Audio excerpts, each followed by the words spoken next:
Ohio gozaimasu. I'm Craze. I'm Witchley. I'm Migi. And welcome to... We be Simpin.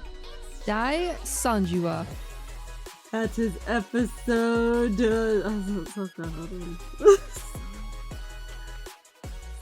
that is episode 30. Yeah. Sorry. It's a milestone. That is a milestone. Well, how about we get to the actual episode? Yeah. The topic of today's episode is part 2 of the winter lineup of 2026.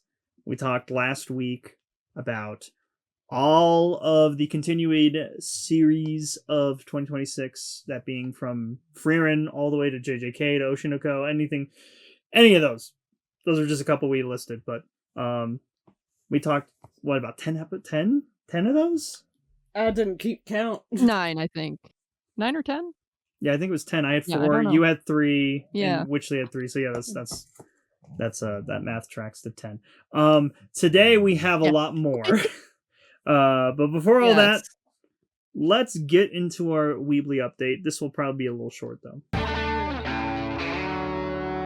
It'll be a mini Weebly update. Yeah, I don't have any personal other than what we've been watching, of course. But I do see a slight news that I added, which was that Konosuba Season 4 got announced. A little nugget of tastiness. I know, I'm really excited for just more Konosuba. I think they celebrated their 10th anniversary for the animation. I think early last week, and they just announced Season 4, so I'm just more Konosuba, please. I want more of it. I love it. Interesting. I think I only watched the first season, and then I was like, okay, but he and Darkness would totally do something together at this point.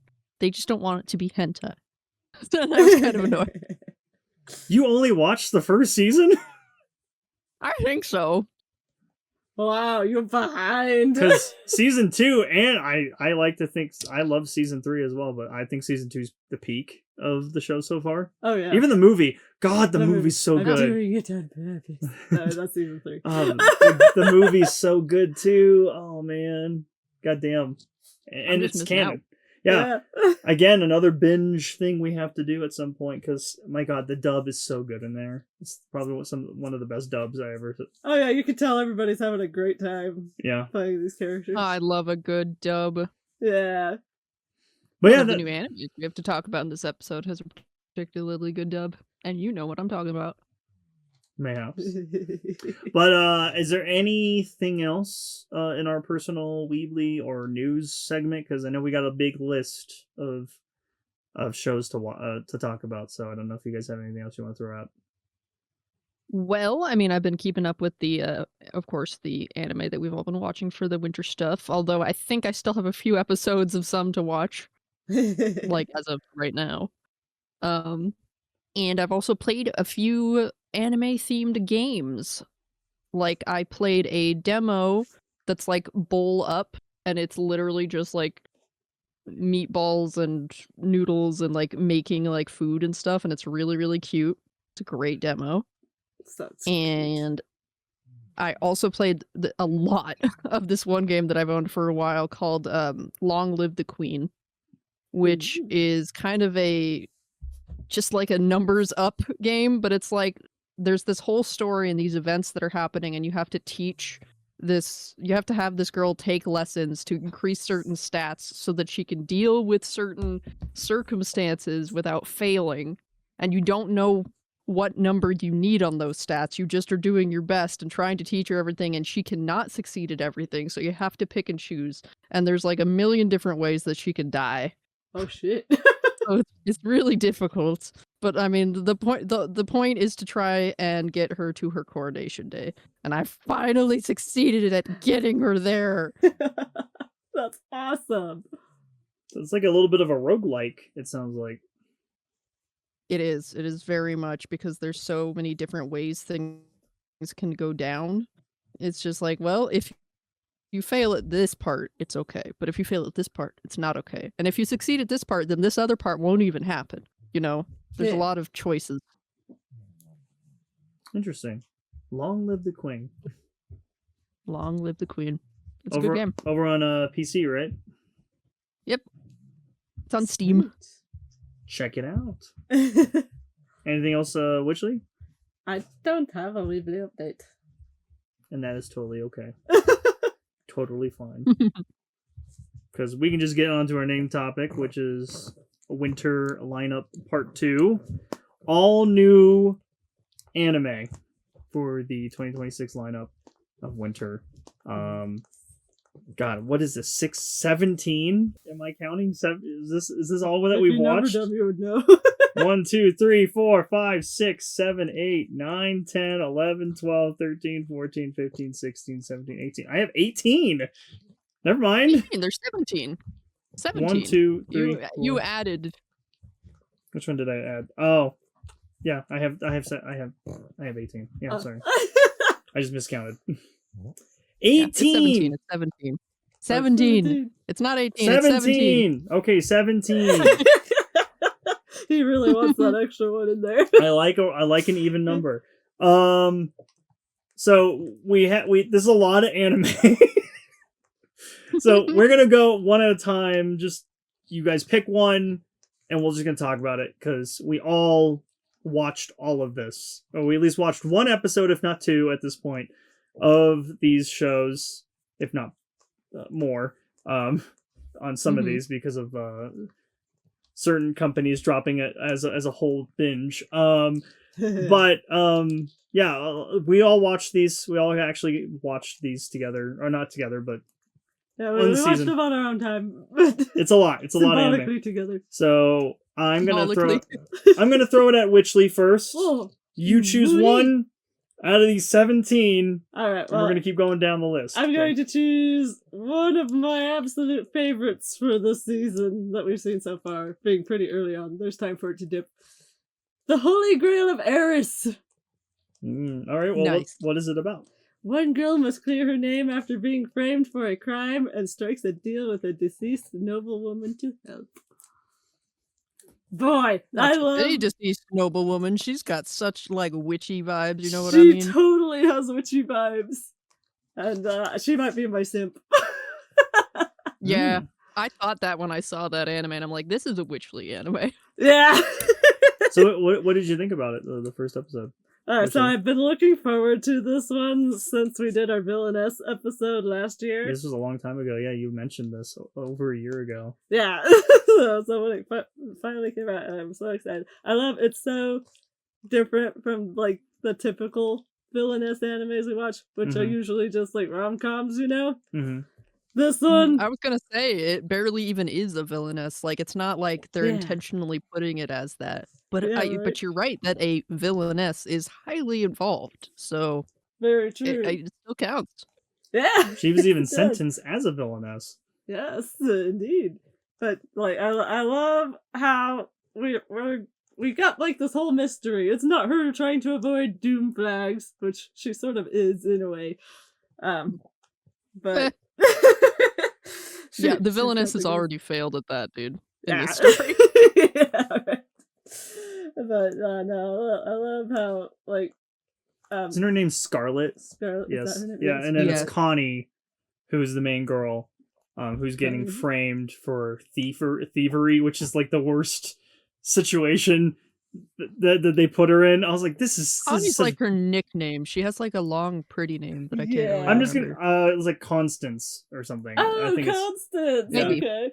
I think they kept saying Connie in the first two episodes. I think you might be right. It might be Constance. But yeah, I loved the whole thief situation at the party, and I was like, man, and everyone's not saying a damn thing, but I love when Scarlet possesses her. Yeah. And it's like, holy crap. The flip and just like the the aura she gave and just putting everyone down. Strong dummy mommy right there. I love it. I love it so much. Lol. Yeah, while I was watching that and all of that bad stuff was happening to her at the party, I was like, oh my god, I could never let this happen to me. Why don't they ever stand up for themselves? Oh. And then Right. she gets possessed and stands up for herself. And I'm like, yay, it was me. I did that. It was me, Miggy. I did that. I love that. But yeah, no, I love how it's like also in that particular episode shows the domino effect, because this shit happens in real life too, where nobody's willing to speak out against the injustice until there's somebody who's either called out or is brave enough to actually speak up, and then it like releases the floodgates, and you're like, that's the justice. We don't need it bottled up. Just speak your fucking truth. And I love the twist or like the turn on the person that's accusing her the whole time, where she's like, "Oh, you stole my soon to be husband. I mean, that's more thievery than me stealing a brooch or something." I was like, "What?" I was like, "Oh my god, shots fired!" Yeah, so good. Shots fired. So good. And again, I love the second episode because we've only watched 2 episodes at this point, but I love the detective work that she's doing with Scarlet, and like she's like, she doesn't need to be possessed all the time. I think Constance or Connie is holding her own in these situations by herself, and I'm like, I actually like that. Like that, I'm proud of her. I love the balance between the two, because like obviously she's helping her but not possessing her all the time, which I really appreciate. And I was like, oh, she could just be a fucking puppet this entire time, but she's not, and I'm really glad that we get to see what Connie's like and Scarlet. Yeah. A good blend. Well, to be honest, even from a devious villain perspective, using the character's innocence to get away with things is perfect. Yeah. I mean, she's just so innocent. There's no way that she's plotting things. There's no way she's pretending. You absolutely could believe that she's a nun. She's too sweet. Yeah. Agreed wholeheartedly. Anything else you want to say about it? I think that's good.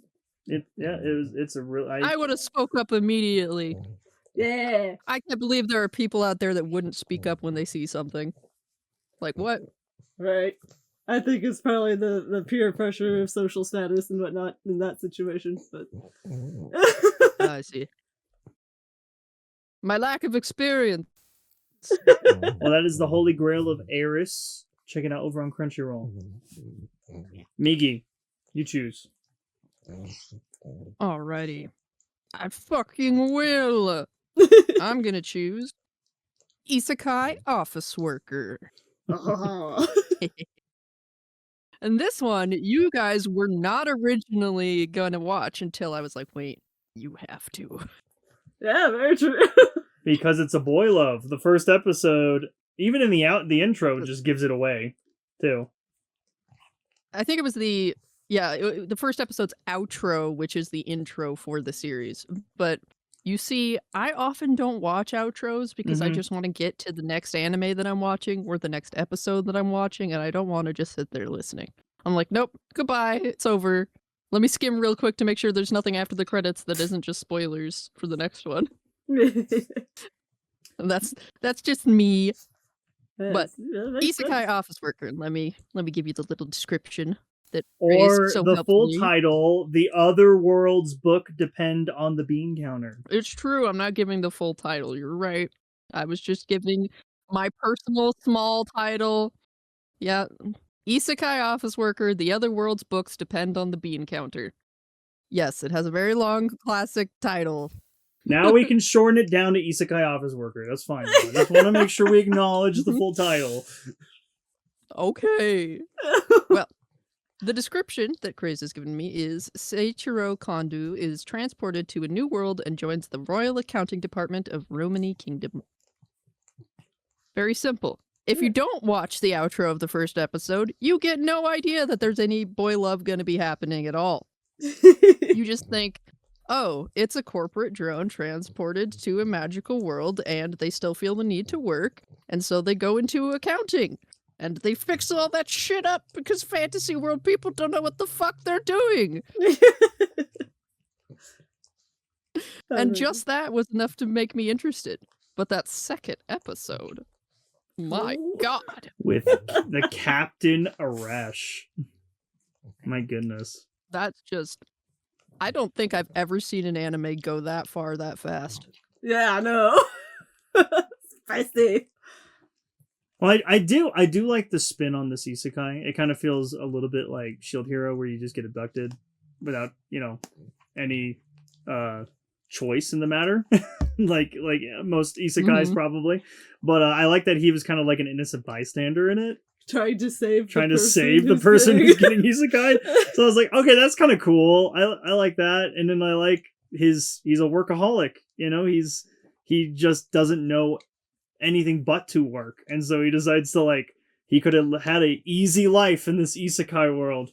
And that even the government was like, yeah, we fucked up. Let's whatever you want, dude. And he's like, I want to work in the royal department, the royal accounting. And I was like, you really trust somebody from another world with your accounting? Obviously they have better math skills. And at least they also address the elephant in the room of do you understand the language and everything? It's like, oh yeah, okay, instantly. I was like, I was glad that I think I was questioning that in the first episode as soon as right at the same time as they were describing it. And I was like, okay, never mind, sorry. That's always a question in an isekai. It's like, okay, but do you speak the language and can you read the language? And right off the bat, it's a different they do. world. So, yeah, really good. And then, the boy love. We got just the boy lover in the room. Really good. Yep. I love Arash just being kind of a mother to him a bit, where it's like, have you slept? Have you eaten? Why are you working so much? This is crazy. We're going to the doctor. I do like the magic sickness. That's a thing that you usually have to build up a resistance to. I thought that was kind of... I think that really makes sense. Yeah, it does. It's wow, they actually put a lot of thought into this world. Game kind of world building thing right there. Yeah, that's true. Yeah, but you see, they have to make out and go further. They have to. Plot. It's plot. I also like that he went into an addiction to these potions because he just wanted to keep staying up longer. It's like caffeine. You get addicted to it and need it. So I don't know. I like everything that they were doing in the isekai because when I heard it was when I saw the title, originally before we watched this, I was like, okay, another isekai. It's literally in the title, run of the mill. But yeah, Migi convinced us with the boy love, and we gave it a shot. And I'm really glad we watched. I'm down for the ride. Yeah, we're down. We're ride or die for these two. Anything else? Did you want to say anything, Wishley? I know you're just kind of... good. Okay, you're all good. Yeah, that was Isekai Office Worker, Watching on Crunchyroll. Watching on Crunchyroll. I'm going to talk about... I was going to say this later, but I really love this one so much that I have to talk about it, but Journal with Witch. A novelist adopts her niece after a tragic accident and tries to make the most out of their newfound life together. Man, this got me very emotional, and we've watched the last 3. Is it 3 episodes so far? We've watched 3 episodes. Yeah. And I've only watched 2. And it's dealing with grief. It's dealing with moving on. It's dealing with just family, and I just really relate to this because I thought about I'm getting personal, but I lost my dad 15 plus years ago, and I feel like I'm seeing similar things that I went through, what they're going through, in this show, and it's very interesting. I'm not a single child, so I can't relate to her situation, but I was the oldest of 6 kids in my family, so got hit pretty hard, the most. Yeah, I just love this. It feels so real and grounded, and with everything else that we have on this list, it's great. I love it. I love the action. I love the romance. I love the boy love. I love everything that we're watching. But this one just feels more realistic. Yeah, everyone's having all this. It's very slice of life. Yeah. And I love seeing the aunt's, her thoughts and feelings, and the niece's thoughts and feelings, and what she feels like, and her going through this grief at differently than how normal, like, other people would go through grief. I mean, like, everyone goes through grief a different way, which is what I really related to with this show. Like, just the niece not really having emotion right now about what's going on. Like, she hasn't processed it. And I love how the aunt is just kind of giving her space and distance, but also trying to be there for her, and also be somewhat has to take on this role of being a mom. So I'm really loving the show, right off the bat from episode 1. Witchley, what did you think of it? Oh yeah, I'm really loving it too. And like, I never lost a parent or anything, but like, grief is something I'm pretty sure everybody can relate to if you've ever lost somebody. And we've had a lot of deep conversations because of the show. Yeah, we have to pause halfway through the show where we're just talking about, like, deep dives. What's it like to not, like, because, like, episode 3 deals with, like, what's it like to have a support system, like a friend who's always there for you, or even family. Yeah. But mostly friend, like a friend that's outside the situation, that's there for you, and really cares about you, and wants to be there for you in your time of need. And it's just, oh man. And like, you were just having a whole conversation about, like, man, what's it like to not have friends? Because, like, you grew up, homeschooled, and didn't really have a lot of friends. Same. Yeah. And I'm sure that's the same with you too, Migi. Yes, Yeah. And it's different for me because I've had friends and they've come and gone in my life, and I don't have as many as I had in high school and whatnot. So it's a different style for both of us. So yeah, it's just, we're having all these philosophical questions and just personal talks, and I don't know, it's just opening up something in me, and you too, Witchley. Migi, what did you think of it? I think I need to know why it's called Journal with Witch. What does witch got to do with anything? Like, I've been bamboozled. It is good, and it is a wonderful little slice of life, and I love the aunt. I definitely connect with her most, because she's like more isolated and doesn't really want to deal with people, and she's she never wanted to have kids and all that shit, and I'm like, yeah, you go, girl. Yeah. But I need to know, why witch? Why is witch in the title? I wonder if that has to, like, do with Could be her book, aunt. because she's an author. I don't know. You never know. So I like seeing her side too, where she's like kind of going through her own things. She's also like a magical person, and maybe this is like the change, and like finding the writing, like magic in writing down your feelings and just being yourself. I don't know. Yeah, like that first sure episode. Probably either deeper meaning or just like a little Easter egg. I liked her first episode, where she's like, "Here's a journal. Write what you feel. It doesn't have to be. It could be anything." Like, she's just helping her going through this process.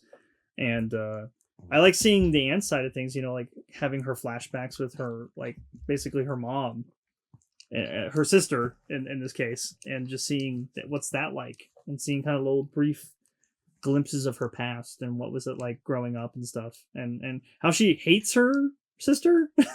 Which is, they did not get along. So I was like, wow. And she just tells her niece immediately, like, yeah, I hated her. But I'm going to take you in. It's so interesting. So yeah, I can't wait for more. It's the good person thing to do. It is. This is Plus, maybe we'll find out what the witch means. maybe at some point, but I'm just along for the ride. Yeah. I love this story. I love that it just feels very real. Not that these other ones on the list are not, but this just feels more at home, like very personal. So yeah, check it out. Journal with Witch, over on Crunchyroll. Back to Witchley. Shit, now I gotta pick one. We're gonna get them all, so you just gotta choose one. All right. My next pick will be the Tamon's B-side, because I freaking love this. Good choice. I love it so much. Right. Utage Kinoshita is assigned to Tamon Fukuhara's house, her favorite idol, and can't help but fall for him. This is a nice description, but I don't feel like it captures the No, and essence. how about you expand upon it then? Yeah, these are all just plucked So from her Crunchyroll. idol, obviously the sexy one. Like they're all hot, but like he's like literally in the band known as the hot or sexy one. Very, The center. yeah, he's the center. He's the center. He is very like Sexy wild outgoing, card. right? He seems like a total extrovert and confident, but when she goes to clean his house, he is like gloomy Hara. Yep, gloomy That's Hara. what she calls him. And then He is he's so hottie sad, Hara. scared, introverted. He is so relatable in his depresso espresso form. Agreed. I'm like, oh, my baby. Yeah. Yes, too good. And she's like suddenly like this great person in his life, and it's so encouraging. And she's like, you can do anything. Yeah, that's like the one thing I really liked about this. Like, she could have just been so disgusted Yeah. and like her world shattered, because like this is like, if you see her room, which isn't even in the intro, but like she is like he's everywhere in her room, like and her whole room's pink, which is Migi's dream. And this is so cool. Like she's like, this is like her Jesus, you know? And she would do anything for him, like to the point where she will literally work so she can support him, literally. This which is not the first time we've seen that particular aspect in an anime. Yeah. Where they work specifically to support their favorite idol. But when she meets him, like his true self, she's so accepting. Yeah. And not put off by it, and still in love with his Hatihara side. And I love that. And then she's starting to, yeah, she's gonna fall for both. It's so great. I love the chemistry between the two of them. And oh man, that opening with them dancing together. Oh, I just love a dance. Skipping loafer vibes right It's there. skipping loafer vibes. I love dancing in anime intros. Just so good.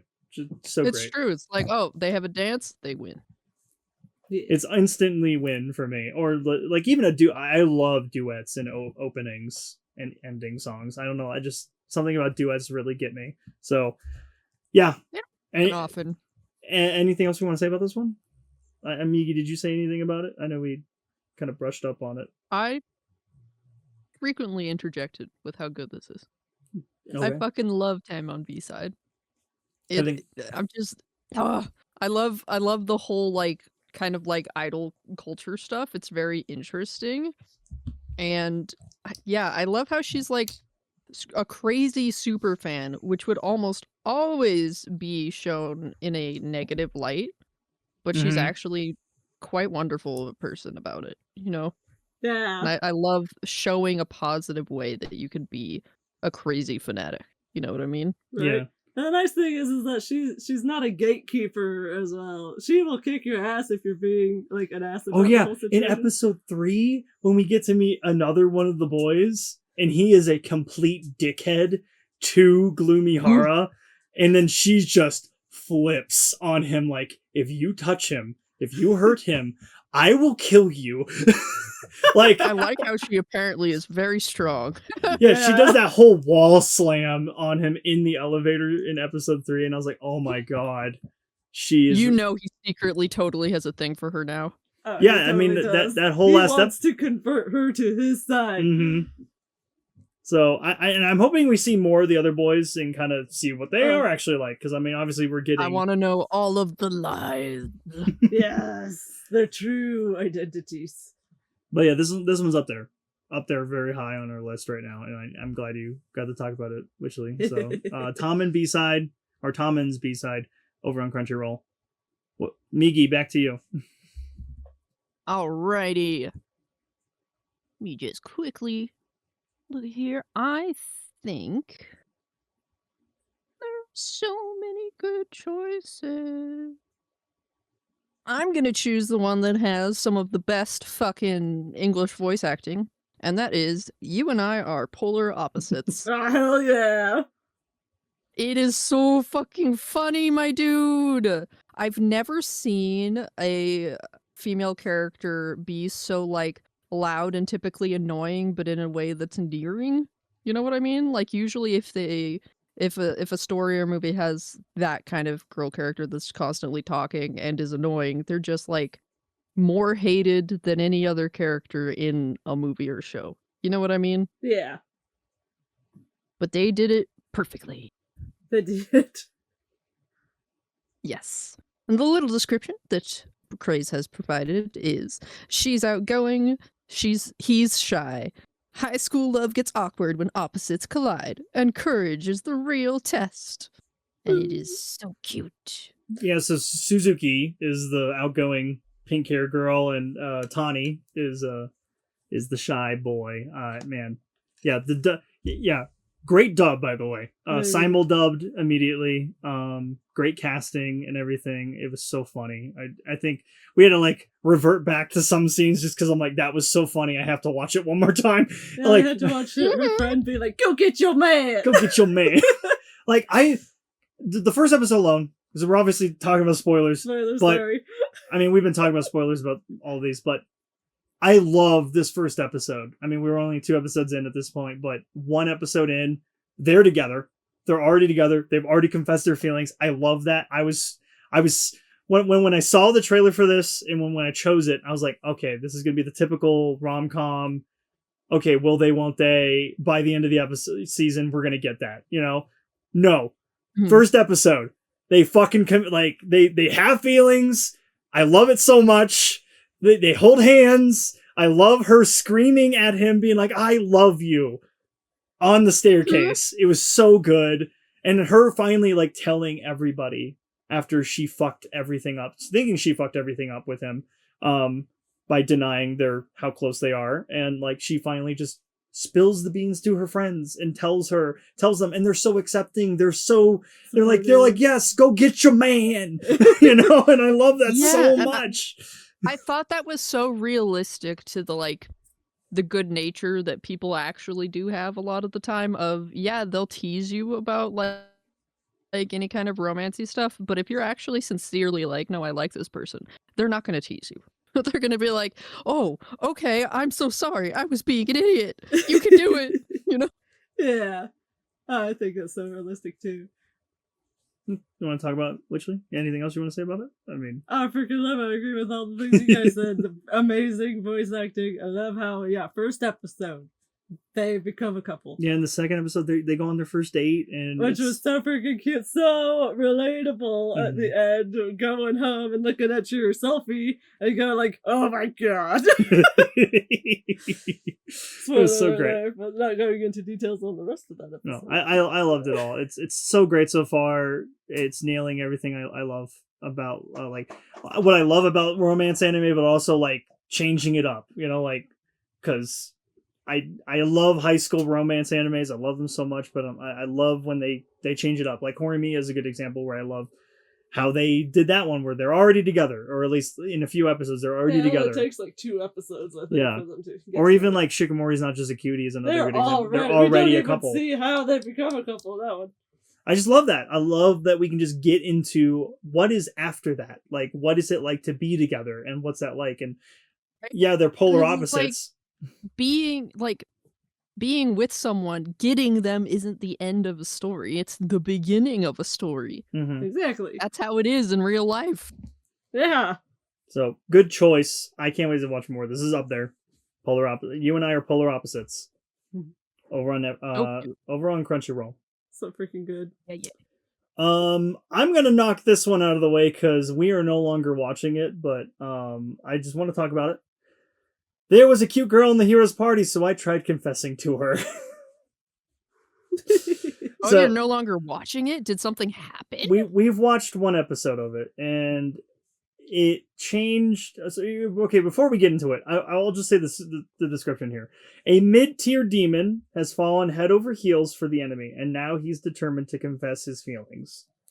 Now, I thought that was a great premise. I thought that was great. I was like, awesome.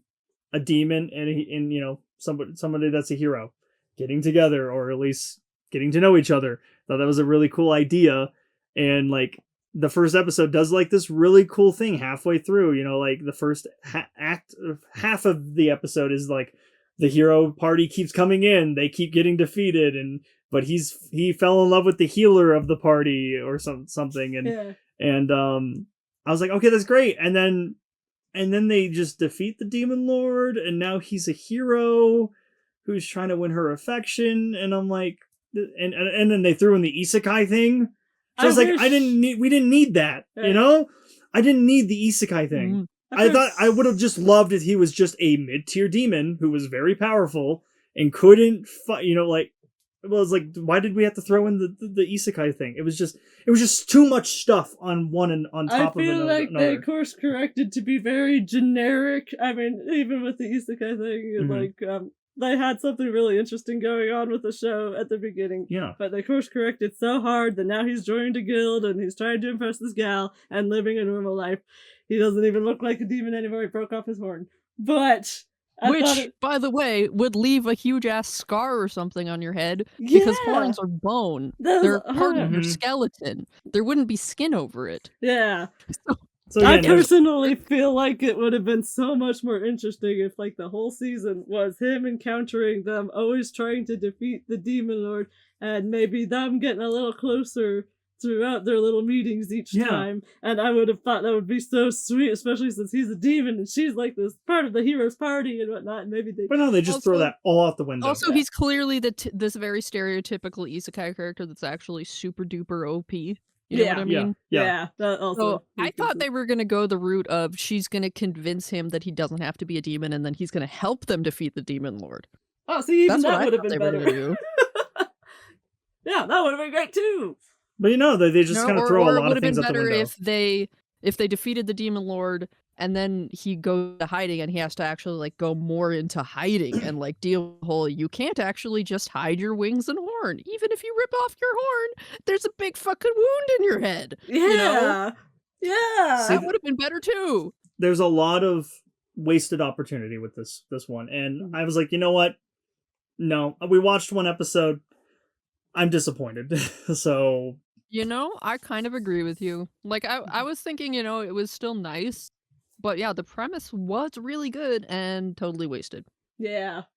So if anyone likes what we just discussed, other than the negative stuff, there was a cute girl in the hero's party, so I tried confessing to her. Go ahead and watch it over on Crunchyroll if you want. But we're dropping this one. But we watched it, wanted to talk about it. So, Wishley, back to you. Yeah. All right, I'm gonna talk about the villainess is adored by the prince of the neighbor kingdom. A woman will have to chart a new path when she's reincarnated in her favorite otome game, and a new prince proposes. Now, I have, I like it. I think it's pretty, but I also have my gripes with the only episode we watched so far. Yeah, we're still an episode behind, but I think it's a little too much like an isekai version of Seventh Time Loop. Because for one, they look almost identical to Rish and Arnold. You're right. Right? He proposes to her right after she gets dumped. And, they're in separate kingdoms, whatever. And it's all bullshit accusations, like it always is in villainous animes. But it's like, there's too many similarities there, and to me, Seventh Time Loop is already gold, pure gold. And I was like, I don't need another, like, Seventh Time Loop, I just need more Seventh Time Loop. I want this to be something different. Right? I agree with you what you're saying now that I'm hearing it. I'm like, wait, you're right. It is just kind of like a not quite as good Seventh Time Loop. And I've even seen the second episode. Oh, really? How is the second episode? Well, in the second episode, they kind of imply that maybe the heroine is also isekai'd because she knows that it's like a game with like conquerable characters and is definitely doing some villainous bullshitting, and that the villainess of the story was never bad in any way. She's always been a nice, wonderful person, and the original prince that she was with kind of is noticing this, and he goes to like apologize to her and shit. See, that is also, I wouldn't say that's completely Seventh Time Loop, but something like that does happen in Seventh Time Loop later on in the novels. Except, it's not an isekai. See, and that's another thing. Like, we haven't watched the second episode, but what you've described, even in the first episode, they never portrayed her as a villain before she gets isekai'd into the Otome game. Yeah, because So I was like, what? In the original Otome game, you're flirting with the prince, her fiance, as a commoner, and she's saying that that's a wrong thing to do, which it is. And you're saying that that's villainous behavior? What? Anybody would have told that gal the same thing. Yeah. So yeah, not a villain. Not a villainess. I kind of want I want to watch more to see. I want to give it the 3 I rule. want to give it, but maybe we might drop this if it doesn't get any better than this. I don't know. Fair enough. So I would like to see a villainous anime where the villainess is like actually like a real villainess. Yeah, I would love Can I have that? like that. I think the closest I mean, okay, you would get would they be think the evil. not a villainess. Like if it's like a you know how Magneto in X-Men is? Yeah. Mm-hmm. Where he doesn't see himself as a bad guy and he's doing what he thinks is the best for all of mutant kind and stuff, and he's just willing to do a lot of really evil shit. Yeah. I would still be okay with that even, but they don't do that. I feel like a lot of villains in real life actually see themselves as they want to be the martyr. But but yeah, no, it would be so refreshing to get something like that in a villainous story. Well, maybe that'll change, maybe not. We'll keep watching this one. We may drop it. I don't know. We'll see where we're at. But that was the villainess is adored by the prince of the neighbor kingdom. Over on Crunchyroll. Not bad, but kind of just a lesser version of Seventh Time Loop, which is way better. Oh hell yeah! All right, is it Nigi next? Yes, it sure is. And I'm gonna bring up Dark Moon, the Blood Altar. Oh heck yeah! At a vampire-filled academy, a new student's arrival stirs desire, secrets, and danger. And also super British voice acting. Yes, which I honestly sort of love. I really like. I love it. It's so quirky. Yeah. That's what I really like about just dubs when they put in the effort to put in like, oh, this takes place in so and so, like this takes place in the UK. So yeah, they're gonna sound British. I love that so much. Some good tidbits about this one. This is a popular Korean fantasy webtoon and web novel. Based on the K-pop group IFN. I'm probably. Oh my god, I believe it. I was telling you it seemed like it had like K-pop vibes. Yes, you did. I was like, well, this character's the center, and that character's the leader, and that one's the silly little goofball, and it's like, oh my god. Now, this is obviously a vampire show and werewolves, so this is like Twilight for anime. Way better than Twilight. Way better, except better. And no one's shirtless in here. That's the only downside. What are you talking about? That makes it worse. We want shirtless men. Come on. Give us the Dark Moon cut. Oh, what did you guys think of this? Just as a whole, I guess, other than the dub being great. I love it so much. I love a bunch of eye candy, and I love vampires and monster boys that are pretty. And I love how she's special. I want to know what's up with her. She can't just be a normal human being. What if she's like a half vampire and she doesn't know it? We were talking about. I was thinking like either half vampire or half werewolf too, because like she is possessing all of the men. Yeah. Not just the vampires, but the werewolves as well in the second episode. I mean, to be fair, they could bring in a whole other fantasy race for her. They could be like, she's part siren or she's part fucking that would be cool. Fucking succubus or something, like literally they could just bring that in. Either of those would make sense.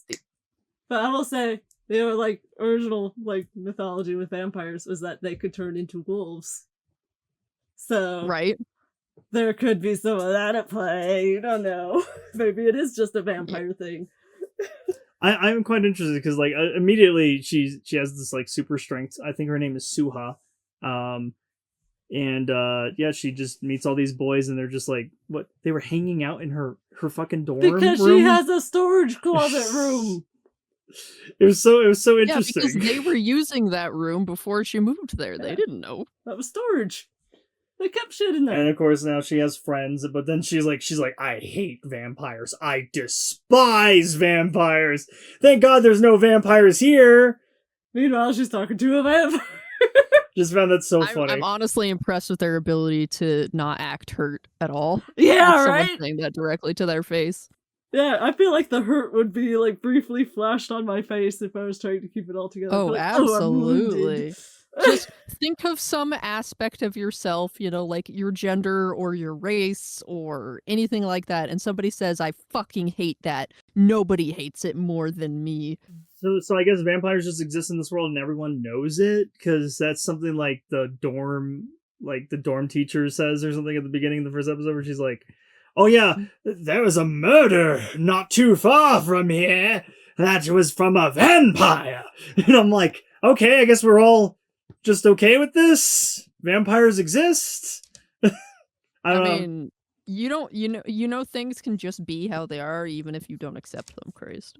I know. That's how the world is. I just wanted to make sure we're all like we're okay with vampires. They just being in the know world about and... vampire existence. Yeah, it's not like a big old like secret or a lie or anything. Vampires exist. They know about it. Indeed. I just found it doesn't mean that every crime's done by a vampire. I didn't say that, Absolutely not. and also human beings. You'd have to be pretty damn racist just to assume. Okay, oh, I'm not vampire. assuming it's a vampire. That wasn't what I was getting at. I'm just like, I liked, and I don't necessarily hate it. I just like the idea that, oh, vampires exist in this world and everyone's aware about it. I like that. Mm-hmm. Okay, cool. It just sets up the lore and the world building. I like world building. I want to know what other mythical creatures exist in that world. Right? Because if you got vampires and werewolves, you could have like banshees and witches. Well, I mean, second episode, and we're already talking about it. There was already do you a have hybrid. banshees, witches, zombies, centaurs. Yeah.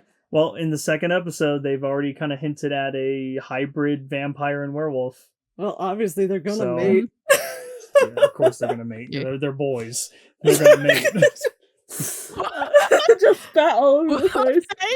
I wasn't realizing that was didn't the think- fucking criteria. I didn't think so either. I was all like, you know what? If you get like they've got the same organs and stuff and going on, you're gonna find someone you like. You're gonna be different from the normal. Different Yeah. from the normal. Not everybody's Especially like, if you're I at don't all expect it." humanoid, I'm just saying. Yeah. Yeah, that's gonna happen. There will be no more pure bloodlines. Yeah, no. It's not happening. Do we have anything else we want to say about Dark Moon? It's good. On Excited. Crunchyroll.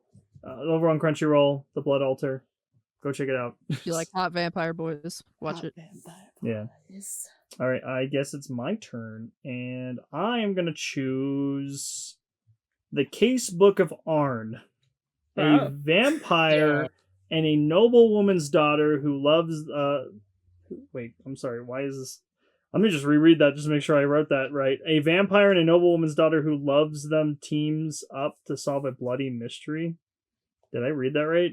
Yeah. You Yeah, just they're said it using them straightly. instead of him. Yeah. Okay. Which, Well- could be very inclusive. Well, we only watched the first episode of Case Book of Arn, and wow, that first Yeah, I episode. told you, right? So I read a different description over on Crunchyroll's actual actual streaming platform that had everything to do about Louis, Lewis. who Mhm. had his dad gets killed, and then now he's trying He's to. in the center art of the thing. Yeah, he's Yeah. literally in the center art. So they okay, so this And is so the biggest, most amazing spoilers ever. Don't listen to this if you don't want the biggest, most amazing spoilers. Louis dies at the end. He's dead. He's just dead. And I'm like, Yep. and he's in the intro a little bit, and I was like, oh wait, that makes so much sense why he's not in the intro that much. Holy crap. I found it Right? intriguing, but I was like, Rogue wow, what a first swept. episode, Witchley, what did you think about it? Oh, yeah, I enjoyed it, and then same shock, and then that's when I pointed out that's why he wasn't in the intro very much. Yeah. And then I was all thinking he never got to avenge his dad, He and did. then I was just getting to that. Okay, sorry. And then the zombie gal uses her necromancy skills, and he symbolically gets his revenge. Although, I don't think he's aware of it. Do you think he's aware of it? I don't know. I can't say right now. Exist. Yeah, I can't say. But it was an interesting. The thought counts. Yeah, it does. It's very sweet. I really liked how they still let him get his avenge his father. I was surprised how quickly they moved around through this so quickly. Like the first 2 minutes is like, oh I love monsters. My dad died. I don't believe in monsters anymore, and now I have to go hunt, and I'll take over my dad's detective agency, and he spends 6 months, and this is all in 3 minutes, and I'm like, holy crap! I feel like the plot for the first episode alone would have been a great whole first season. Yeah, where I was like, oh, I thought we were gonna get to the killer at the end of this season. No, this is in 5 minutes. It's like, what the fuck? Well, you guys need to watch the second one because Witchley is very well represented in the second one. Am I really? The whole time I'm like, oh my god, it's Witchley. Okay, excellent. We're totally gonna do that. Yeah, I'm quite interested. It's some a very good humor and magical shit. Ooh. Yeah, I'm interested to see more of Arn, of course, as this superior, supreme vampire, and his team. So I'm interested. Yep. What a good first episode though to start us off and just kind of throw everything. I know, right? Out the window. Moment that happened, I was like, I need to tell somebody. So the Casebook of Arn, check it out over on Crunchyroll. Witchley, back to you. All right, I'm gonna talk about In the Clear Moonlit Dusk. Yoi, a girl nicknamed Prince, meets Ichimura, also called Prince, and they grow closer.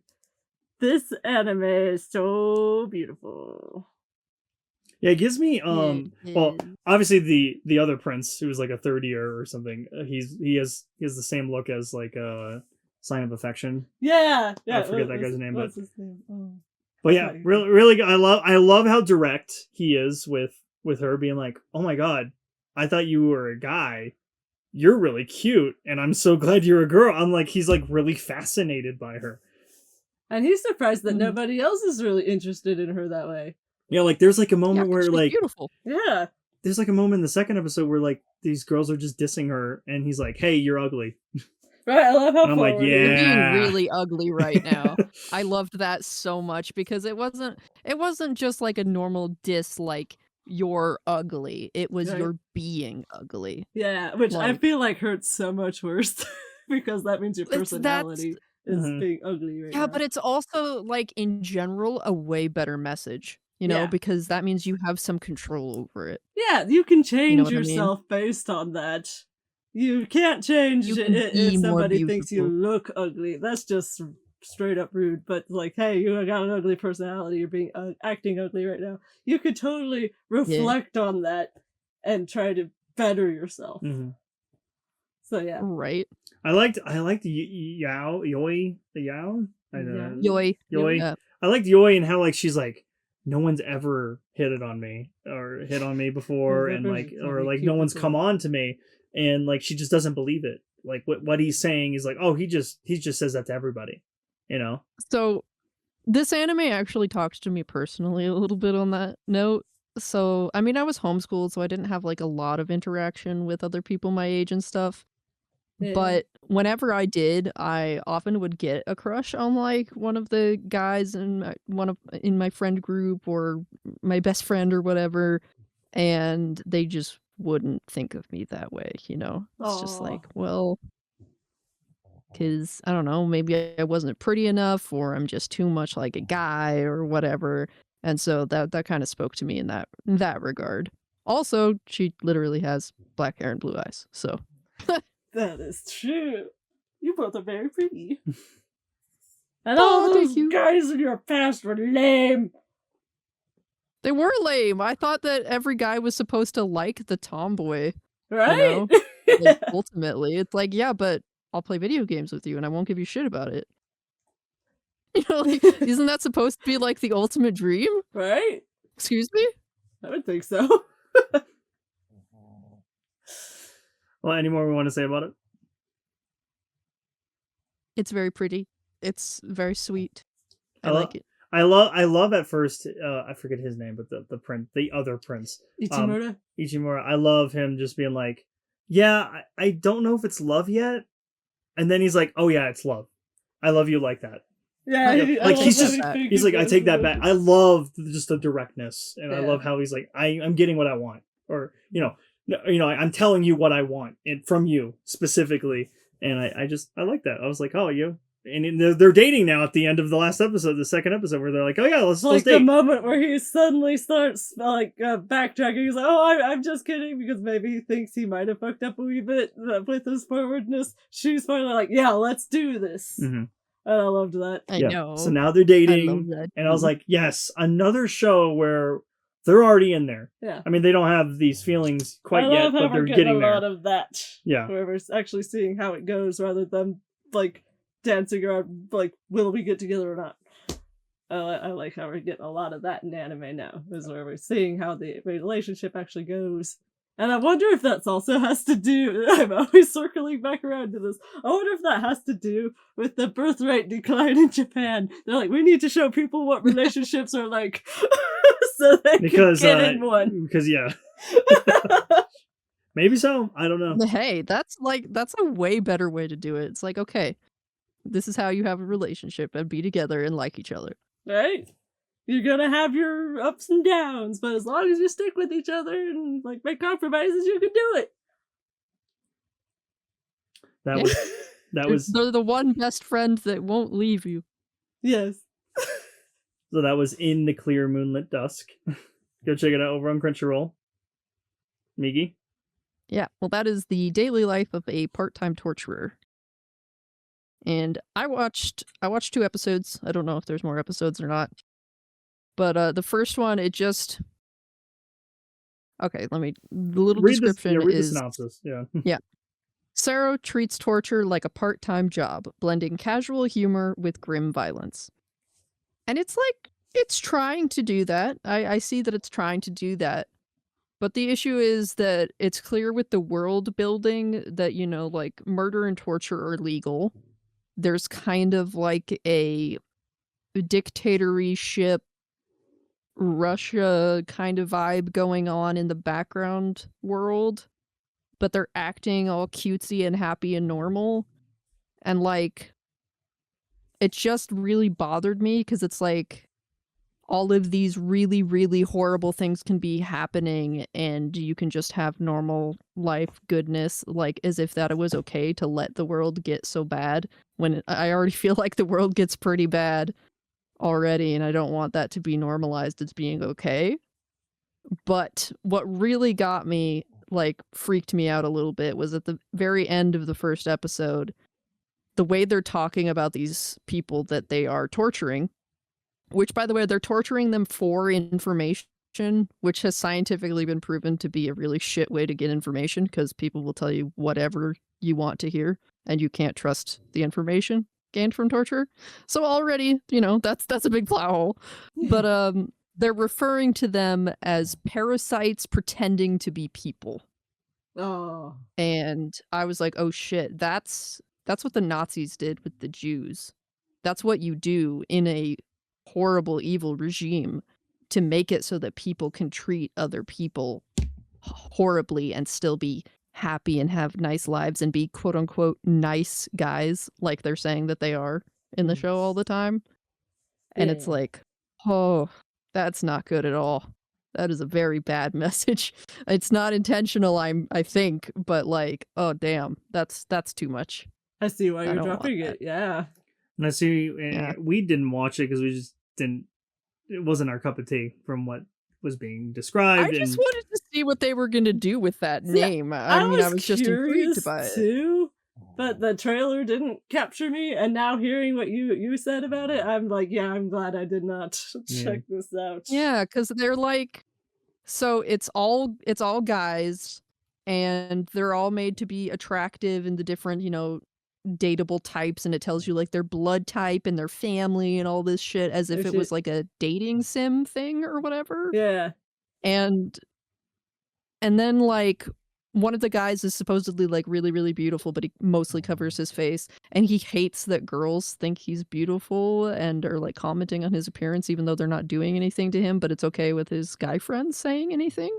And I thought that was kind of weird too. I was like, do you not like women in this show? There was only one female character and they didn't really give a shit about her, and I was like, I don't like that either. Yeah. Boy.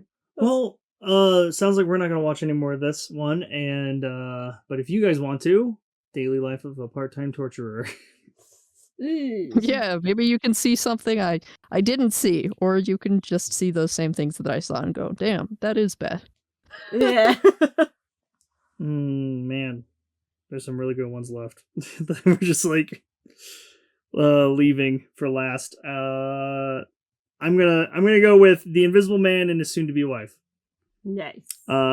This is a love story between Akira and an invisible gentleman, and Shizuka, an affable blind woman.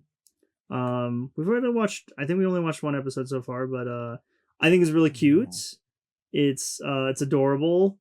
With their relationship so far, and it's a world of just monsters and whatnot, and creatures that just live in this world, like an invisible man, or I'm trying to think of what was is like a freaking furry bobcat lady. She's a furry. I Yeah. love, by the way, that she is a full bobcat lady and not just a sexy human girl that has bobcat I know. ears. I like that she was hate when they buff do that. too. Right. I don't know. I just that really did it for me. Oh yeah, he was smitten for her. I was like, who is she?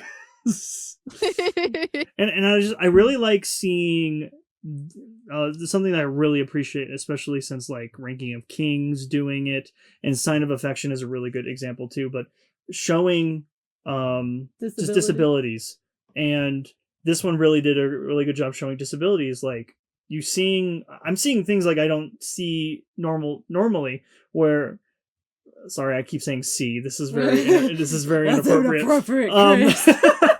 But like I'm watching this. God damn it! I'm observing. Damn it! Carry on. I'm experiencing. Yeah. Oh, see, she's That's got better. it. But like, I'm just getting out of the way. I'm seeing like her using things that I'm like, oh, that's so interesting. Like the keyboard that she has, it's very different. It's all in Braille, I think. It's very quickly, and she has like headphones on. She's probably has like somebody talking to her, like text to speech or something like that. I don't know. I'm like, that's so interesting to see, just like disabilities being representative and represented, and I really appreciate that, and especially with anime, with her being blind and everything. Yeah. So I really appreciate that. But yeah, I like the story that I think they're cute together, and I like some of the like he could just go full invisible. Like with his clothes and everything too. Sometimes I find that a little weird. Yeah, and then especially when he gets cut, and I'm like, wouldn't that be invisible also? That's I don't kind know. of his insides can't. But then like he explained it a wee bit. Yeah, he did a little bit, but then like he also like he went full invisible one time to follow someone who's having an affair maybe, and he like pulls out his notepad and stuff so you can see that he has a notepad. I'm like, wouldn't that be invisible too? Because you're making everything else invisible. Right. I don't know. I was just a little confused by his power, but I was trying to overlook that because I'm like, this is not what this is about.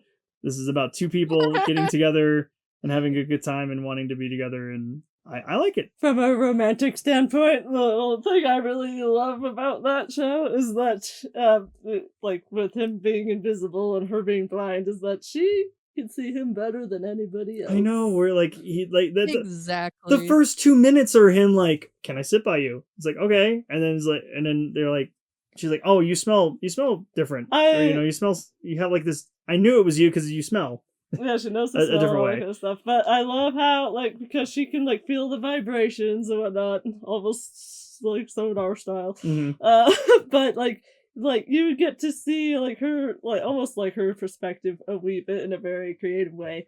Or you see his outline and everything, where we as a viewer, we don't get to see that outside of her view of him. Mm-hmm. So I mean, that's definitely a more like visual sense of her seeing him But yeah, I love how she notices things about him and how he snuck in, of course, with the wound. And they're like, oh my god, there's blood on the floor. But she knew he was there. Mhm. So she gets like the first aid kit and she goes to him because she knew that he was hiding out. It's adorable. It's very It's so adorable. I adorable. want to watch more. I'm enjoying it. Migi, did you have anything you want to say about it? It is absolutely super cute. The second episode is also very, very good. They showed a little bit more about our invisible guy and his personal emotions and stuff, his issues. You get some depth of flavor. I love that. Well, that was Invisible Man and his soon-to-be wife over on Crunchyroll. Witchley, Okay.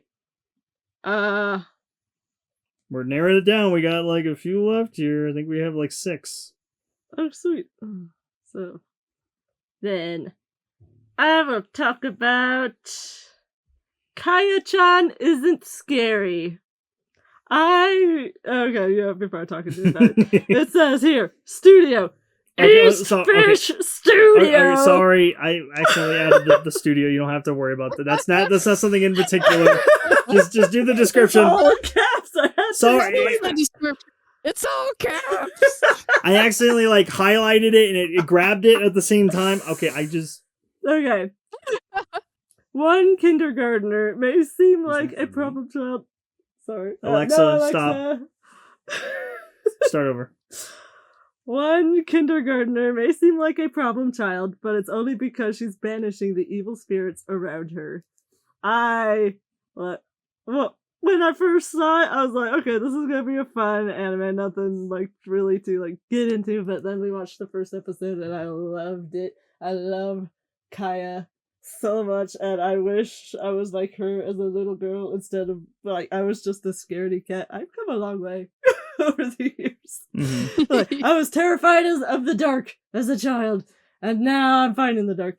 But you got this little girl finding these things that I always imagined I would find in the dark. And she's beating them up no problem, and I love that. It kind of reminds me of like Mob Psycho a bit, where she's just like, or like One Punch Man. She's like one punching these things, like almost to smithereens, and it's just cool. And I love when she's in the mode. She's like dark face, eyes only, just like holy crap, this is creepy. I love Kaya-chan. She's so misunderstood because she's like, I'm doing all these things to protect people around me, and it just she's makes people like scared of her, or they think she's a delinquent, or she's just a problem child. She is only like 4 years old, so she's not good at communicating that at all. Very true. Yeah. And like nobody would believe her if she said it was ghosts. So she's like, I just did that because I am selfish. So she's like taking one for the team. But I'm like, it's nice when I forget the name, but like the teacher sees it finally. She finally sees it and she's like, holy shit, like she's so freaked out. And she thinks it's a fluke at first. And then obviously she you see Kaya-chan like taping the books in the first episode up because she's like, okay, these are all haunted. And then she finally opens one up and it attacks her, and then Kaya-chan saves her. And so it's like, is at that point she's like, okay, you're telling the truth. Thank you for your help. I'm gonna help you because nobody else is gonna believe you, and so I can take one for the team too and then help you out here. And like, like the whole toilet scene, my god, that was creepy. But she like helps her out. I love that, and I can't wait to see where this goes. Like, it's so and it's also crazy how much supernatural stuff is happening around them all the time. It kind of reminds me of Mirako-chan, where they're just always just their kindergarten must be haunted. Yeah, there's an issue happening. Absolutely. It was giving me a lot of Mirako-chan vibes though, where it's like, okay, well, these things exist in the world and they're just always around, but obviously nobody sees them. Except for the one person that's like, yeah. I was gonna say so I've only seen the first episode, but I actually watched it with Mug, and we were watching it together, and he's like, this is very similar to Meiruko-chan, not quite as good as Meiruko-chan. Mm-hmm. I do agree with that. Mm-hmm. The other is they're way too obsessive about the film shake, like fuzz out digital effect when spooky things are happening. They overuse it a lot to a point that it was kind of giving me and Mug headaches. Wow. Yeah, I didn't realize that. I think I remember the filters being a little I bit too think you much, did but mention like that. the film grain and stuff. I was like, this is Yeah, not they doing it do for me. the film glitch Yeah. effect. The Yeah. glitching, yeah, it was The glitching, whole yeah. thing becomes glitchy fuzzy for a second, and they do that a little too much. Maybe they'll ease up on it. I don't know. I have to watch more, but I'm interested to see more. I love where they leave off in the first episode, where it's like, oh, her mom is possessed, and it's the one thing she Right? can't like fight. And I'm like, wow, that's gonna be so interesting. Yeah, I am curious. So like they I am left it on curious. a good Yeah. cliffhanger where I'm like, okay, you got me intrigued.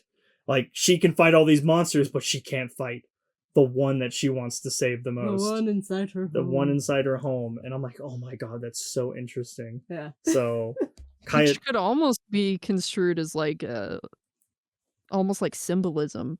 She can deal with all of these issues, but the one thing that she can't fight back against is her mother. Yeah. You know what I mean? Yeah, totally. it's a metaphor. Yeah, exactly. So Kaya-chan isn't scary. Go check that out over on Crunchyroll. Simuldubbed also. Another simuldubbed. Really love that. That we're getting more of those. So That's part of why I watched it with Mug. oh, is it Migi next? Yeah. It's my turn. Yeah. It's my turn. And the one I'm going to bring up is Roll Over and Die. Nice. It's actually like roll over and die. I would do anything to live my life with my cursed sword or something or other, whatever. I don't fucking remember all that thing. Roll over and die is the only important part of its title. Yeah, that's the only And title I heard. the little description is when betrayal pushes her to the brink, Flum unlocks a deadly power to reclaim her fate. That is a horrible little description, in my opinion.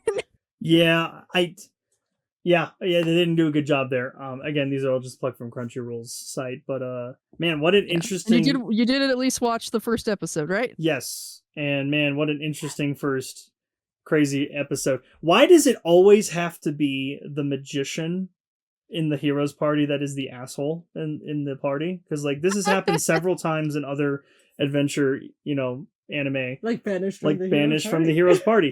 A fucking dickhead sorcerer mage is like, you are out of here, mister.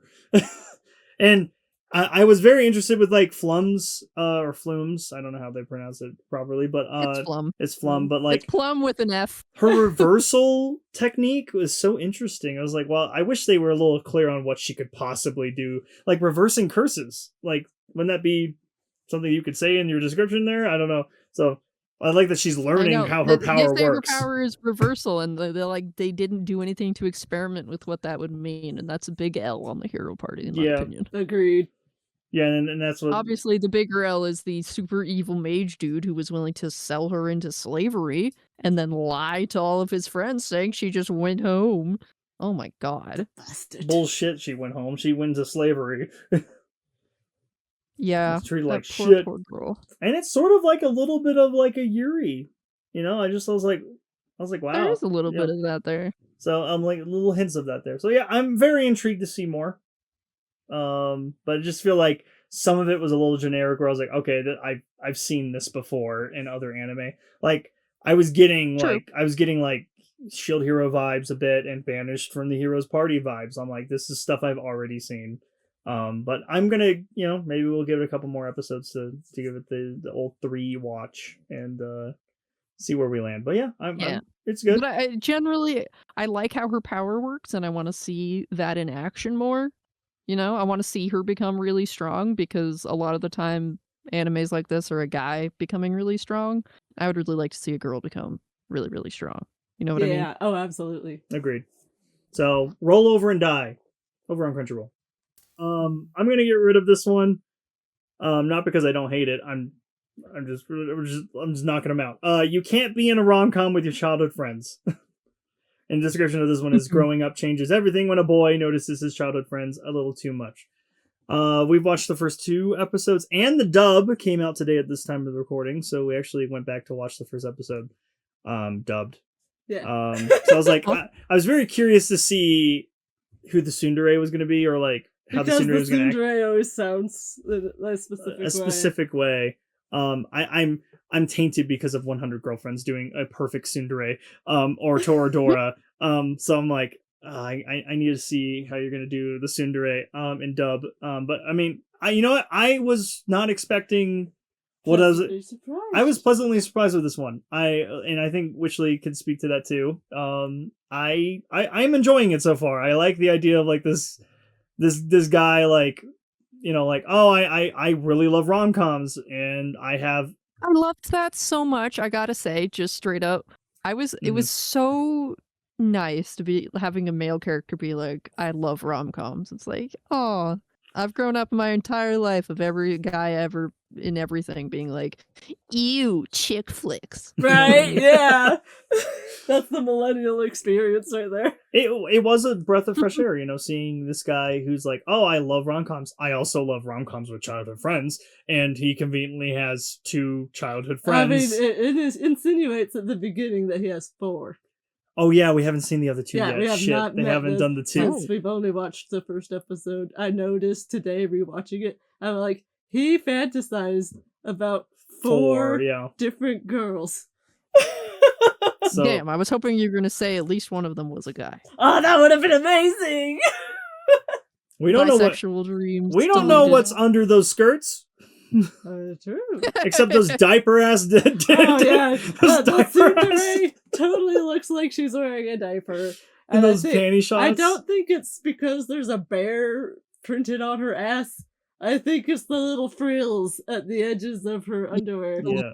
Yeah, that makes it look so much like a diaper. And I'm like, oh my god, if I was wearing those at her age, I would die. I would flat out die. Yeah. But I'm liking it, you know. Like I love the little. It's not like a twist or anything, but like the childhood friends are literally trying to seduce him. like the one that lives right next door is like The rom-com stuff that he likes. Yeah. yeah, like she did the research. She got up early. She went snuck into his room. looked at She's his sleeping right manga. now. Yeah, like I like that she's putting in all this effort, and then the tsundere is like, man, I love him so much, but I'm being such a fucking dick to him, and then like I'm so sorry. Why can't I just be normal? Basically. Yeah. I will say the first episode with the lap sitting, I was like, okay, girls, you guys can do this anywhere else, but not in the fucking classroom, because they're doing it in front of people, and they're twerking on him. I'm like, what?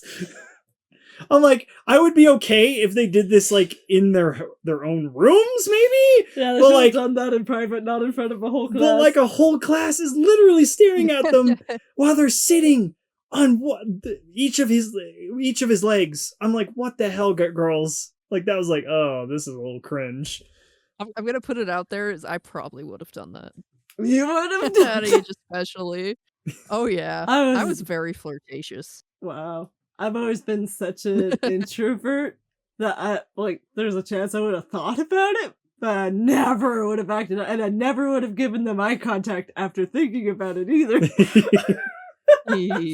I have always been incredibly direct if I had a crush on somebody. Aww. Which I also wondered if maybe that was part of why I never got anything back in return. Just like, was I too direct? Oh.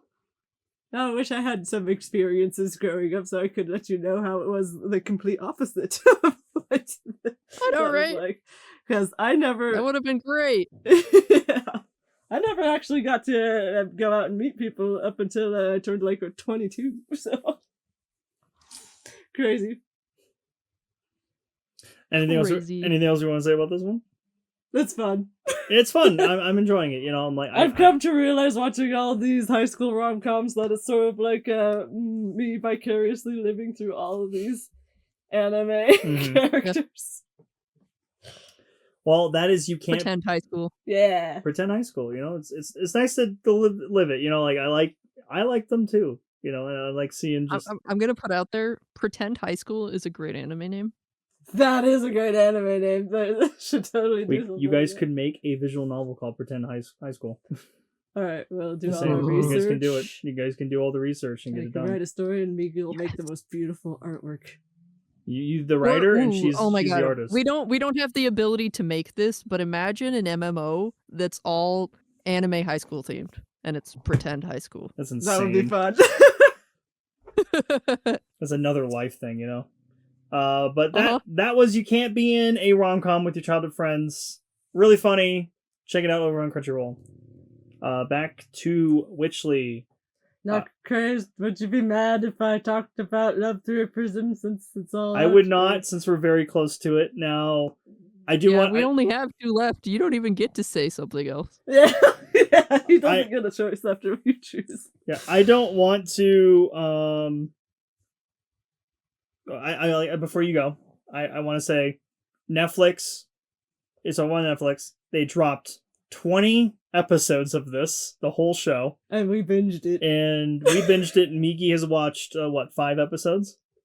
I have watched 5 episodes of it. Yes. So give it the description. This one, oh my god, put me through such a roller coaster. But after I read you the description, I will tell you why.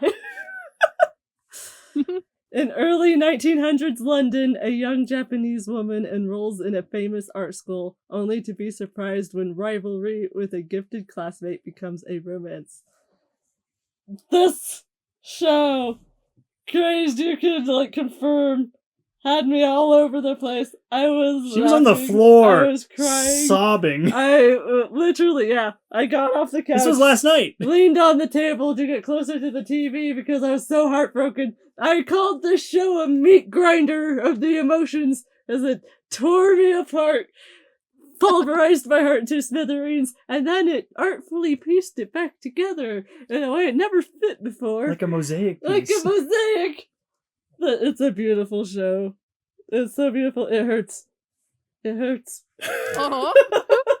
Wow, that's a really high fucking praise. I mean, I've watched 5 episodes and it is good.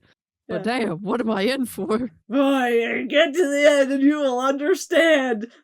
You will feel the ground beef your heart becomes. Miki, what did you think of it so far? I mean, obviously we binged it and finished it all I up love because... that it's art themed. I'm like, yay, art. Woo! I'm so glad I didn't go to fucking art school. In the 1900s. Especially in the 1900s. Like, sheesh. That's so much pressure, dude. Mm-hmm. Just taking art classes can feel like a lot of pressure, you know? It's like, you don't understand. This is just what I love more than anything. If somebody told me, like, that I couldn't get good enough or that I was never gonna be better than, 50 of my classmates or some shit, I'd just be like, well, what the fuck? What's the point? You know what I mean? Yeah. I always loved art growing up. That was always like my favorite class, going to Friday schools and whatnot. But I always had imposter syndrome hardcore. So that's never something I could have ever. And there's a little bit of that in this show. Yeah, there imposter is. Syndrome. Yeah. I felt like things were so relatable. Everybody was relatable. Even the main character, Kit. Oh yeah, everybody's relatable. And Lily. Oh my gosh, I was like yelling at her. Kit's not the main character. Lily's the main character. You do. Yeah, Kit and Lily are like the main crux of this entire show. Which, by the way, just hearing their names together, very cute. That's so cute. That is cute. Obviously, I don't want to get into spoilers because this is very fresh and new. But I'm gonna say I really love this movie. Sorry. It felt like a movie, okay? Like by the way, can I just say I'm so glad this 15-hour movie. I'm so glad it's not a movie because I thought at first when I saw, and by the way, Studio Wit did this. I just want to point that out. Studio Wit has done the first 3 seasons of Attack on Titan. They did Ranking of Kings. And they're helping with Spy Family. I mean, this is beautiful. This is the most beautiful. This is up there as one of my favorite things Wit's ever done, in their studio. And I'm so glad it's not a movie. I thought at first it was when I heard about this, like the premise of the film or of the show, and I was like, oh, I'm so glad. So when they dropped 20 episodes, I was like, holy crap! Yeah. But also, fuck you, Netflix. I have 18 other shows we're watching, including the other 10 that we're continuing. And we have How no dare you? Self-control. We put other shows on the back burner just to binge this. Yeah. Which I'm not upset about.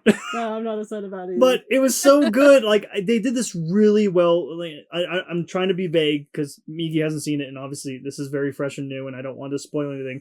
Maybe we could do a whole freaking episode on this show. But I really love them dealing with passion. You know, like why do you paint? And this is like another thing I go back to with 100 meters. I really loved them, like self-discovery, realizing what you love, what you're passionate about, and that's something that Lily explores throughout this entire show, not a film, and also maybe find love, and I think that's really beautiful. And I really love set like historical settings. Like I love like this 1900s Edwardian era, so great. It just reminds me a little bit of like Black Butler a bit, in that era. Black Butler's or Emma, to be exact. That's also Victorian. But around the same area, in the early 1900s, if not, the 20th century, you know. Yeah. So total Edwardian. It's starting to get to the point where you're getting to like what we know as like the 1920s and the flappers and all that kind of stuff. But you still got that gorgeous Victorian thing. It's like melding into what's slowly becoming the modern age. Yeah, it's really I like it. I'm a sucker for historical pieces, and especially with historical things happening around them. Yeah, and it's also very pretty. Like if you notice, most of the backdrops are clearly like either painted on or made to seem like they were painted on canvas. Yeah, like art. Yeah, it was beautiful. And there's like moments when you see the beach, for instance, I'm like, that is real beach. That is a real beach. That is the water. That is not animated. They're using like, I don't know if they're like overlapping on their artwork with real life. Really gelled well. It also looked too beautiful to be real life. But however, because I watch a lot of Rick Steves, but I was like pointing out different locations and like shouting where they were going. Yeah. So Connor was probably annoyed at me. I was not annoyed. I was nice. I was like, oh, you're like, those are the cliffs and the cliffs of Dover. Oh my god! It just seemed very accurate. You know why the water's so clear? It's because of chalk. Yeah. The chalk in the water makes the water. It was very beautiful, very stunning anime by Wit Studios. I loved it. Maybe we could. I just want to talk about this whole film. First, I want to say I love how like you spend time with a bunch of these characters, even the very minor characters. The ones you hate. Yeah, the ones you hate. Oh my god. Like, you get to see, like, not with everybody, but with those who really matter to the plot. You see why they are the way they are, the way they feel. You get to see them learn more about themselves. And struggle, too. And you're like, why should I give a shit about this person? And all that. So I just love how they did everything in this. You get frustrated with them. You can find a lot of yourself in all of the characters. And like there's the struggle and trying to keep moving forward and trying to keep your passion alive and all that kind of stuff. It's just amazing. And like, I think we're gonna need to have an episode. That's what I'm thinking. I'm like, we have to just talk about the whole thing. We should probably, move on to the. We have 2 more left. So yeah, I was wrong. You will get to talk about something. So Love Through a Prism. Yeah. Really fucking good. It's so good. Maybe we'll do a pickup when Migi finishes it. Yeah, it's very binge worthy. Great binge show that Netflix just dropped at the early 2026. I'm gonna be thinking about this one and probably up there in the 2026 list when we get to it in the end of this year. So my god, really beautiful. So over on Netflix, check it out. It's all out.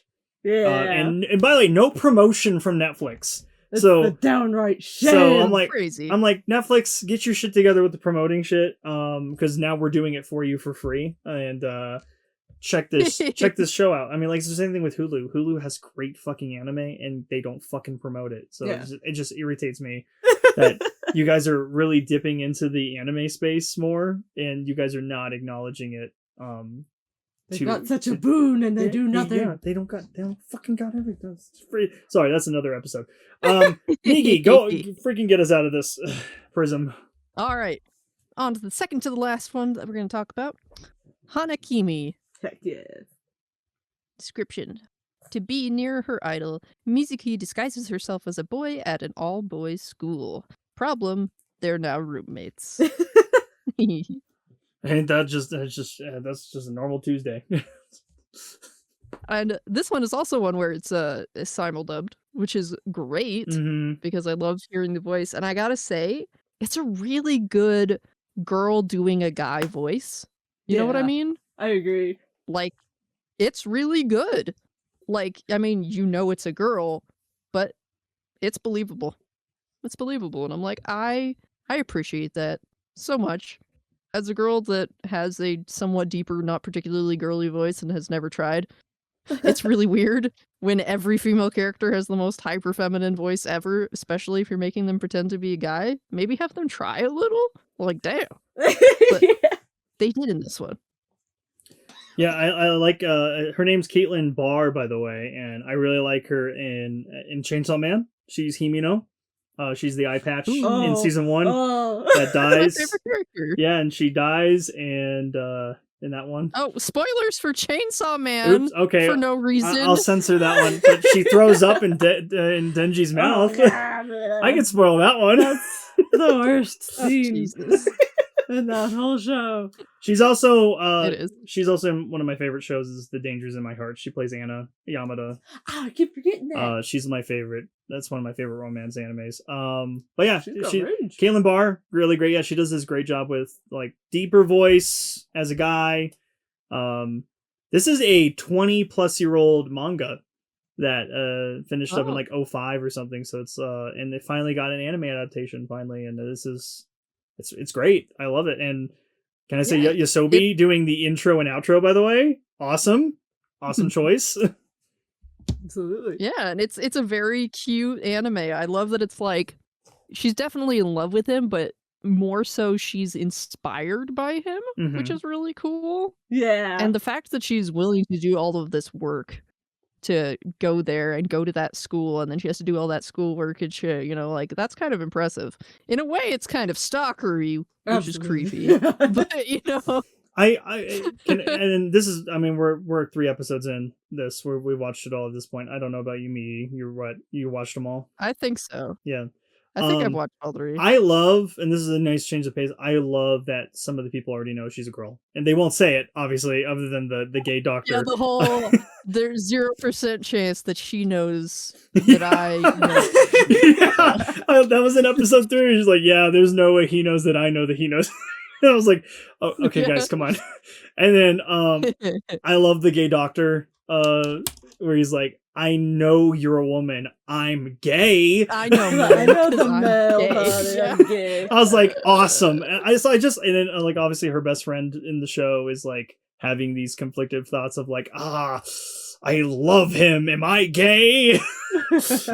Yeah, but I like it because he's like, he typically would have been the kind of harassing women too much like type of character. Yeah. But because he's having this conflicting feeling, he's able to actually, take a good look at himself and shit. And I think it's probably going to just help him improve as a person. Yeah. Oh yeah, he's gonna get some major character growth. And I'm liking that. But I do love that right off the bat.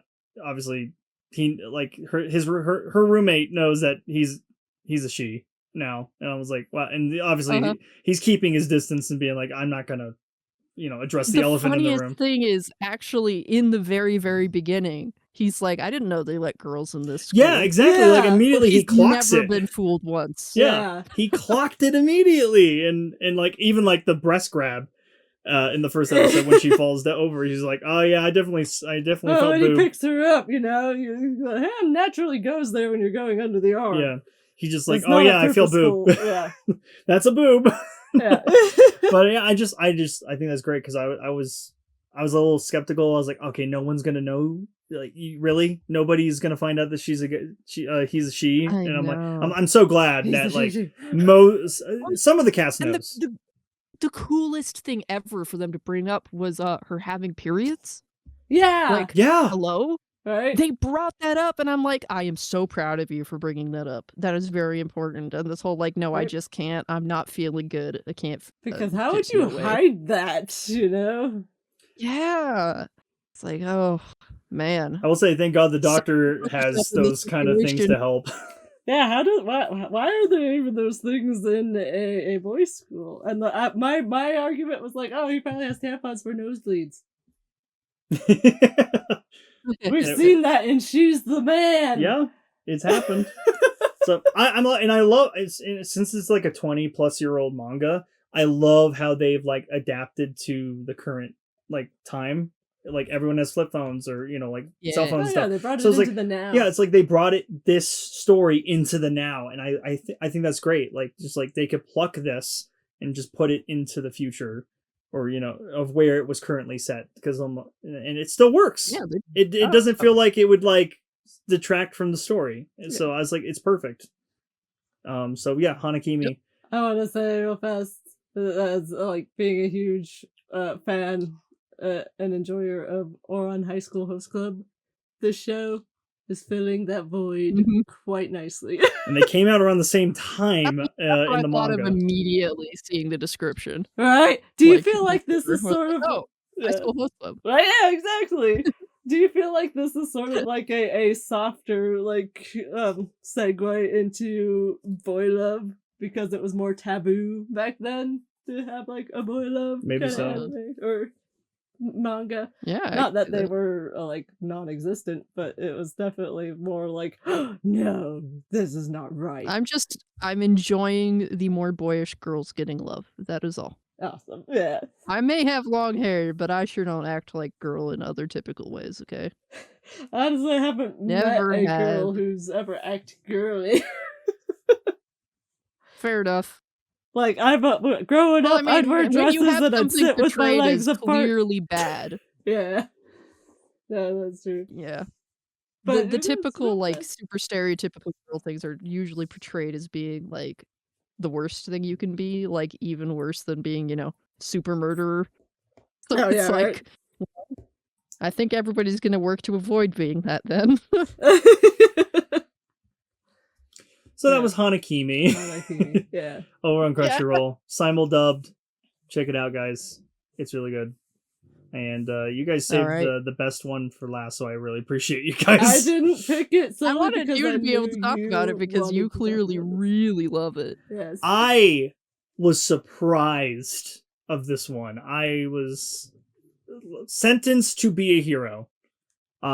This blew it all. The fucking pilot blew this out of the water for me. I love this in any like fantasy, especially a dark fantasy like this one, where they just put you in to the story. Like you're just plucked into the story. You don't even get to start from the beginning. I love that. I don't know why. Like Game of Thrones did that to me. Yeah, I'm getting there. Sorry. But yeah, this is a sentence to be a hero. And I'll read what we wrote is a convicted goddess killer is condemned to a cycle of eternal punishment of battling hordes of enemies, or I'm going to get into a little bit more specific here. A former knight known as Xylo for Bartz was forced into a penal unit to fight demonic threats, with death only leading to painful resurrection. So you are sent, as the title suggests, you are known as a hero when you are a criminal, and you are sent when you're as a criminal. You have like all these branded marks on you and stuff.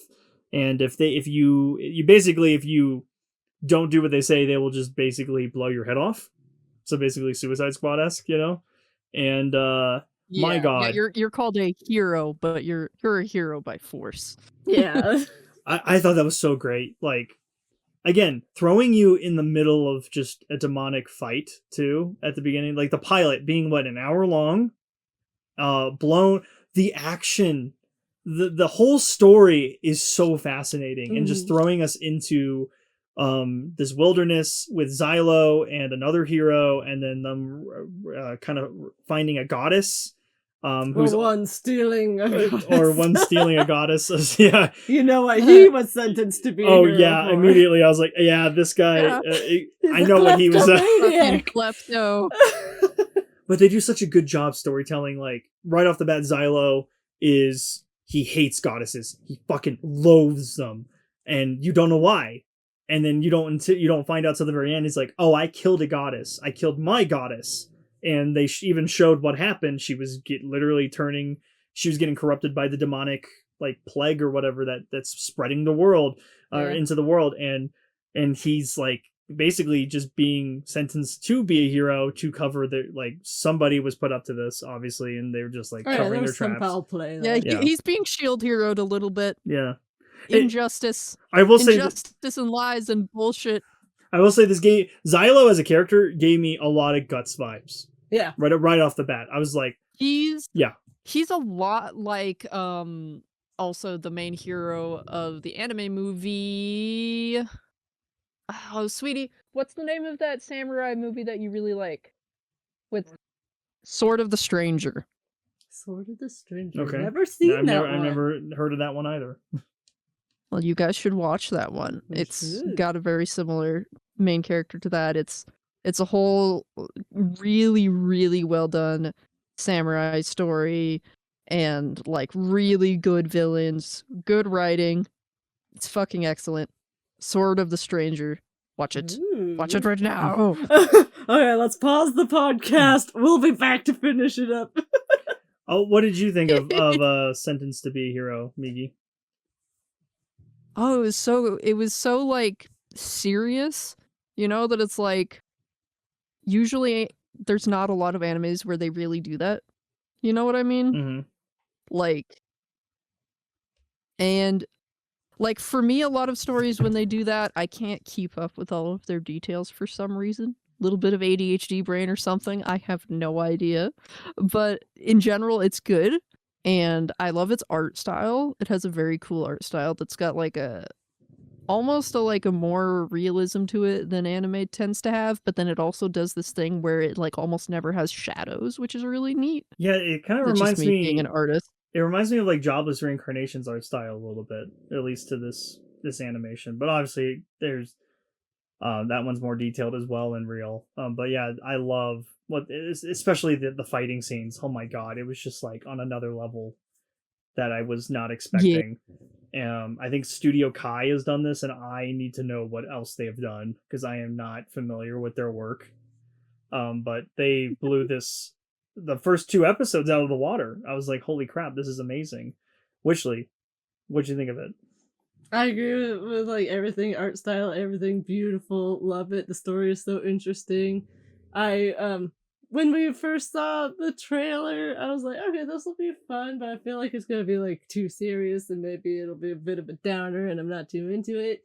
But I love fantasy so much, so I was definitely willing to give it a chance. So watching it, absolutely fell in love with it. And watching as much as we have so far, but only the first 2 episodes, yeah, I've come to realize that his hatred for his goddess isn't real hatred. It's just easier to hate her because of grief, That's just a form of grief.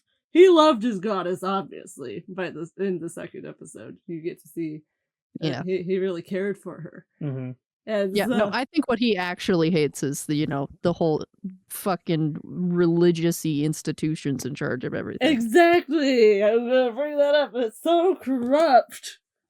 It's so horrible and awful. Especially how they treat the heroes, too. Like, when they just realize you're a hero, they're like, oh, I'm Yeah. not gonna fucking listen to you.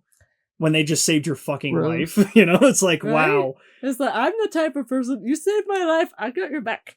Okay? And it doesn't matter who you are. And then just generally, you do something nice, you get acknowledged for the good thing that you've done. Exactly. Like, in general. I don't care if it was your job or not. Yeah. You still fucking did it, Right? and you deserve a fucking thank you. Now, the legal system is always going to be bullshit, so not every hero that's sentenced to be a hero is going to be there for a good reason. That's true. They can totally be bullshit. It can be, a mistrial. It can be fake evidence. They could be absolutely innocent. Exactly. And in that world, with that super religious, corrupt system, I shudder to think how many of them are. I know, right? And then Terrorita, I loved her as a goddess that shows up to like just be like, "You are my knight, Xylo." And by the way, voiced by You may pat me on the head now. Yeah, voiced by me praise. Voiced by Emmy Lowe, who is Mao Mao in Apothecary Diaries. So great work on the simul dub there. She's the perfect voice for that goddess. Yeah, I loved it so much. So yeah, I loved her in her praise. Kinks, I guess. I don't know, not kinks, but like she just really wants to be praised for everything that she does, and I do love Xylo putting like I like what you're saying, like Xylo being very distant and towards even Terrorita, but like any goddess in general, is like, I don't want you to die like my goddess did. Like I am trying to protect you, Mhm. and by you staying away from me, like because he Yeah, thinks I don't it's want to his be fault. involved in any of that. It was really bad when I was. Yeah.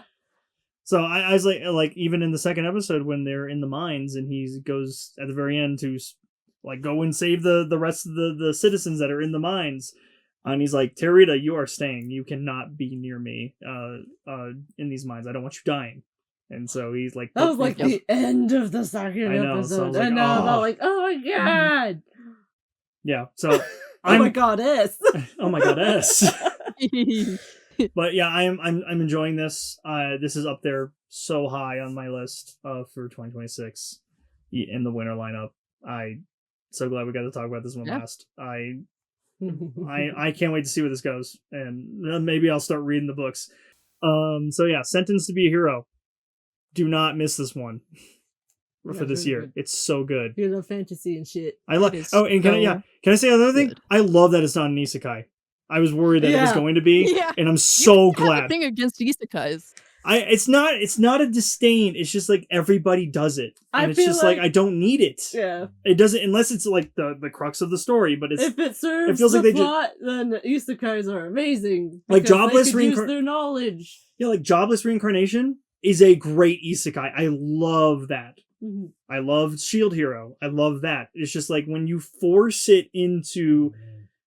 Like you just don't need. You just add it as a little tidbit, and never bring it up again. Like when we talked about the cute hero in the party. So I tried confessing to her. You didn't need the isekai thing. You didn't need it. Yeah, that's what I'm talking about. You don't need to throw everything at a show and be like, make it an isekai. Just slap that baby on there. This baby is an isekai. I don't like the just sprinkle it in there like a random spice. It's good for the numbers, says the businessman. But yeah, I'm glad this is just a dark fantasy in a world that is really fucked up with its political stuff, which I'm really intrigued about, and also the demons. Like the demon lords and everything, just such cool creature designs. Like, yeah, I'm so interested on this world. Like I love getting dropped in and not knowing what this world's about and learning as we go what this world is. That's what I loved about Game of Thrones. Was a good example. Kaiju number 8's a good one too, where they kind of just throw you in a world of kaijus that exist, and I'm like, that's cool. I love just being into a world, not knowing what to expect, and then just they kind of sprinkle again in there, like, oh, this is what's going on, and I'm like, ooh, really interesting. So, again, Sentenced to be a Hero. Please watch it, everybody. We got so many good animes going. It's just great. Yep, that's the new stuff. We also have all the continued stuff, so we're eating good. You could listen to in our previous episode. Yes, you can. And that's it, guys. That's it for this episode of Weeby Simpin. Let us know if you guys are watching anything that we listed today, or if there's something we didn't list. Let us know down below. Yep. And don't forget that you can find us on YouTube, Spotify, and even cool merch on Redbubble. If you got any questions, comments, concerns, or thoughts for us, you can reach us at weebysimpinpodcast@gmail.com. And that's a podcast. So as we always say, Ja mate.